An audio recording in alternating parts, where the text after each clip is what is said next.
Kamusta po sa inyong lahat? Ngayon nanonood kayo ng The News Listener by Angelo. Okay, so ngayong araw na to, by the way, this video is recorded November 20, 2025. At ngayong araw na to ay ibinalita sa halos lahat ng news organization na si Alice Go ay guilty, okay, sa human trafficking. Alright, panoorin natin dito guys sa GMA at yung ibang impormasyon later on ipapakita natin. Okay? So let's watch this. Rafi, matapos ang mahigit isang taon, nahatulan ng guilty ng korte si dating Bamban Mayor Alice Guo at 7 iba pa dahil sa kasong qualified human trafficking na isinampalaban sa kanila. Life imprisonment kay Rafi ang parusang ipinato ng korte kila dating Bamban Mayor Alice Guo at 7 iba pa. Aray, no? Life imprisonment. I believe walang bail yun eh. Imagine nyo, human trafficking. Di ba? At nangyari to nung panahon na mayor siya at doon sa kanyang lugar, sa Bamban, merong pogo. Napakalaking pogo daw. O, di ba? O, sige, panoorin natin. Pa na kinasuhan ng qualified trafficking in persons. Pero hindi na nagbigay ng iba pang detalye si Assistant State Prosecutor Olivia Torrevillas dahil daw sa paghalip, ginawa ang promulgation via video conferencing. Hindi naman na raw nagdemand pa ang prosekusyon na mag-appear sina Guo at iba pa ng personal details. O yan yung pogo sa sa kanilang lugar. Imagine niyo, napakaliit na lugar dito sa Bamban, Tarlac, grabe yung laki ng mga buildings doon sa lugar, di ba? At imagine niyo, daming sports car, meron siyang private helicopter. Grabe. Okay. Dito sa korte ngayong umaga. Samantala, bukod sa pagkakakulong, pinatawan din si Guo ng tigda 2 bilyong piso na multa at forfeited din ang buong compound sa Tarlac. Ikinatuwa ng prosecution ang mabilis daw na nagabot lamang daw sa 1.5 taon. Kaya para sa PAOK, ito raw ay isang symbolic victory, hindi lamang daw para sa gobyerno kundi para sa mga biktima. Bukod sa mga opisyal ng PAOK at prosecution, dumalo rin sa promulgation ngayong umaga si dating PAOK chiefs na kinabahan daw nung una sa magiging hatol ng korte. Masaya raw siya sa naging tagumpay ng kanilang mga operasyon. Yeah. This is a symbolic victory for the government, especially the office of PAOK together with the other agencies is really trying its best to establish a fair and just business climate. Yun ang kailangan natin ngayon.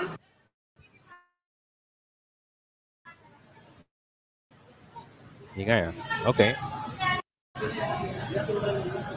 Rafi, after nga nitong promulgation, inaabangan na natin next kung kailan dadalhin itong si Alice Guo base nga doon sa ipinalabas sa commitment order kasi kanina sa impormasyon na binigay sa atin ng prosecution, agad raw nagpalabas ng kautusan si judge na mailipat sa CIW or Correctional Institute for Women itong si Alice Guo. Alam mo Rafi, kanina bago mag-umpisa ang promulgation, namataan natin dito ang kanyang abogado pero alam mo hanggang ngayon nag-aabang pa rin tayo sa kanya rito pero hindi natin siya makita. Pero sa pagkakaalam natin, maglalabas daw siya ng statement para sa kanyang kliyente na si Alice Guo. Kaya okay. So, yun na yun guys. So, imagine niyo life imprisonment tapos magbabayad ka pa ng 2 milyon sa damages tapos yung compound ng pogo na yun kumpiskado ng gobyerno, di ba? At and what's good is yung kaso ay 1 taon lang. Ang bilis, di ba? Which is a very big victory para sa gobyerno natin. Para sa mga taong kailangan talaga ng tulong kasi nung panahon na nangyari yung meron tumakas na tao kasi ang ginagawa nila nag-hire sila ng foreign national sa ibang bansa para magtrabaho doon sa lugar. At ang gagawin, pag hindi sumunod, ito torture. At mismo yung isa sa mga chief ng PAOK, ay meron sila nakitang mga posas, tapos merong mga parang hinahampas sa kanilang tinotorture, di ba? Grabe yung sitwasyon doon. At mabuti nang merong ganitong nangyari. Para siyempre mawala yung mga mga krimen na nangyayari doon sa mga pogo at sa mga iba't ibang lugar pa.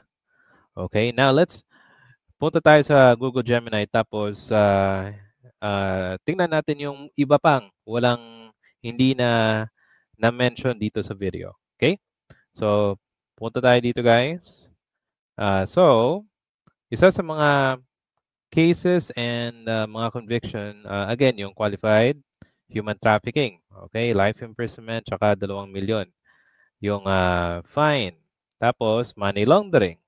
So yung DOJ, merong nag-authorize na ng 62 counts of money laundering against yung iba at saka siya sa online scams na umaabot ng 6 billion pesos. Assets na 44 case. So meron siyang kaso sa DOJ. Tapos ano pa? Falsification of document national ng NBI on October 3, 2024, last year. Meron siyang graft charges galing mismo sa ombudsman. Up to 6 months as a mayor of June 2024. At yung DILG nag-file din ng kaso against her connection dito sa Pogo kasi yung kanyang munisipyo, kumbaga nag-authorize nitong Pogo. Diba? Ano pa? Anti-dummy law? The NBI filed against Go and her family for falsification of violation of anti-dummy law concerning the purchase of land as Filipino citizen. At nahalata, syempre, na hindi talaga mga Pilipino tong mga tao na to. Ano sila? Bale, Chinese talaga sila. Okay? Ongoing trial, 6 separate cases. Imagine, ang daming kaso laban sa kanya. Tapos ano pa? So identity and citizenship naman. So yung meron dispute sa kanyang citizenship ay identity na kanya ay sinabi niya na taga Pilipinas siya. Pero may mga information, pictures na si Go pala ay taga Fujian, China. Okay? At ipinanganak noong Agosto 31, 1990. Okay? Claim niya na Pilipino siya pero Chinese na pangalan ay Go Waping. Okay? Ang problema, may mga government agencies na pinayagan tong makalusot, di ba? And so, imagine na, daming talagang dapat ayusin sa gobyerno. Tapos ang birth record niya, daming confusion. Yan. Tapos yung parents niya, okay? Kaso nga lang, hindi mahanap. Tapos yung tatay niya, Filipino daw, pero Chinese. Yan. Ano pa? Sige. Travel documents. July 2024, Solicitor General filed a petition cancel her birth certificate. Tsaka yung kanyang passport ay nakansela na. Ito, punta tayo sa connection sa Pogo. Alleged espionage. Pogo connection. The controversy began with a raid of sprawling compound near the municipal building in Bambam, which was associated with illegal Pogo operation. Compound housed nearly 1,000 workers. Wow. Daming tao. Tapos, yung mga tao doon ay biktima ng human trafficking, tsaka evidence ng merong mga love scams. I remember that. Tapos yung compound ownership. Investigators found a utility bill in Go's name and car registered to her at the compound. So, meron siyang ownership doon sa Baofu, okay, na Pogo. Alleged spy. She was accused of being a spy, faced an investigation over her allegation. I remember watching a video. Yung video na yon, isang Chinese spy na I think na nadakip sa ibang bansa. At I think nasa Al Jazeera yan eh. So search nyo lang guys, Guaping spy. Okay? At may kita nyo talaga yung video, very convincing, very detalyado.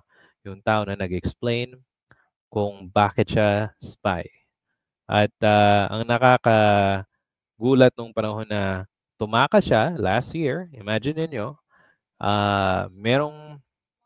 paano siya nakalabas ng bansa, di ba? So, probably, merong mga tao sa gobyerno na siguro nasilaw sa pera at pinalabas si Guaping. Ang daming mga iba't ibang impormasyon binibigay yung magkapatid kasi nadakip sila sa ibang bansa, di ba? At yung ang isa sa mga kalokohan na nangyari doon ay yung PNP chief tapos si Ben-Hur Abalos ay nagpa-picture pa, nag-smile. You guys remember that? Di ba? Grabe yung gobyerno. Okay, anyway, what's good is that at least napakulong na siya, guilty siya doon sa charges. And, well, she can still file a motion sa Court of Appeals. Diba? Now, anong side ng hindi pa natin na-cover itong sa politika? Kasi may mga ugong-ugong na yung Pogo ay somehow parang nakokontrol nila yung mga politiko sa leeg nila kasi yung Pogo ay nagge-generate ng napakalaking kumaga pera pero hindi siya napupunta sa maayos. Kumaga ang nangyayari ay yung binabayad ng kung sino man naloko sa mga scams ay hindi napupunta sa gobyerno, napupunta pa to sa mga politiko. Okay? At sa mga tao siguro na kailangan ng hindi kumanta. Okay? At mismo, iba't ibang eksperto na nagsasabi na yung pera ay halos, kumbaga parang hino-hostage yung mga politiko para hindi sila isumbong, para tuloy-tuloy ang kanilang negosyo. Diba? At natatandaan ko, naging big issue tong Pogo kasi imagine nyo yung pera ay mas madami pa yung cases ng mga human trafficking tapos hindi pa tayo nagbe-benefit dito sa Pogo Act na to. At wag natin kalimutan guys, okay, pakita ko sa inyo sa Reddit, galing mismo sa Reddit, isang picture na mapapaisip kayo na meron bang nangyari dito sa picture na to na kasi kitang-kita dito si Duterte. Yan, pakita ko niyo sa inyo guys. Si Duterte, si Alice Go, tapos ito, kilala ko to, nalimutan ko yung pangalan. Tapos yung mga iba't iba pa kung sino pa tong mga tao na to. Di ba? Kasi nangyari yung Pogo noong panahon ni Duterte, 2016. Yung Pogo sa bayan ni Alice Go ay nangyari noong 2020. At ang bilis ng tayo nila ng building. Sabi nila, halos hindi inabot ng 1 taon. Siguro ang daming pera na nakuha na ginamit at ginamit doon sa pagpapatayo ng compound na yon. At ayan na. Mapapaisip ka talaga bakit may picture itong si Alice Go kasama ni Rodrigo Duterte. Diba? Kasi yung connection is kung spy siya, at meron silang ganitong kalaking halaga, mapapaisip ko talaga baka may ginawa silang hindi maganda sa ating bansa, 'di ba? Ang daming nagsasabi na merong mga spies na umaligid sa mga key military stations sa ating bansa. Merong mga Chinese national na na aresto kasi meron silang spyware sa kanilang mga sasakyan. So, grabe, ang lalim at ang daming mga allegations na yung Chinese nationals nasa gobyerno natin.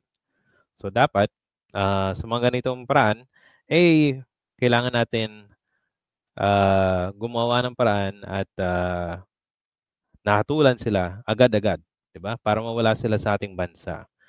Okay? At wag natin kalimutan, last na lang, yung mga senador. Okay? Sino mga senador? Senators who signed POGO Act. Okay, pakita lang natin para hindi na makalimutan ng ating mga kababayan yung mga pagmumukha ng mga senador, okay, na nag-approve itong POGO na to, okay? Wait lang, pakita ko sa inyo, guys. Medyo ano lang. Okay. So, sa napakaliit ah. Okay, anyway. Kung natatandaan ko, ito. Yan. Okay. Kaso maliit, si Senator Risa lang ang nag-vote ng no. But the rest of the senators like Binay, Cayetano, Bato, JV, si Cheese, at si Jinggoy, si Win, si Bongo, si Loren, tsaka si Aimee, si Robin. O nandito si Coco Pimentel, si Bong Revilla, si Francis, sino to? Si Rafi Tulfo, si Joel Villanueva, si Cynthia, si Mark, tsaka si Migs. Itong mga senador na to, tandaan natin silang bumoto para i-legalize itong POGO na to. At iisa lang ang